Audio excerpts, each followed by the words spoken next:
नमस्कार मंडळी.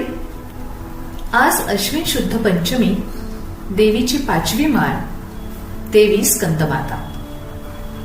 आदिशक्तीच्या 9 रूपांपैकी 5वं रूप. सिंहासनगता नित्य पद्माश्रित करद्वया, शुभदास्तु सदा देवी स्कंदमाता यशस्विनी. एका पौराणिक कथेनुसार तारकासूर नावाच्या राक्षसाने देवांना त्रास द्यायला सुरुवात केली होती. त्या राक्षसाला असा वर होता की भगवान शंकराचा मुलगाच त्याचा वध करू शकेल. त्यावेळी भगवान शंकर हे तपश्चर्येत मग्न होते. त्यामुळे सर्व देव चिंतेत पडले. तेव्हा देवी पार्वतीने खूप कठीण तप केलं आणि भगवान शंकरांना प्रसन्न करून घेतलं. पुढे ते दोघं विवाहबद्ध झाले आणि एका सुंदर तेजस्वी मुलाला त्यांनी जन्म दिला. त्याचं नाव स्कंद म्हणजेच कार्तिकेय.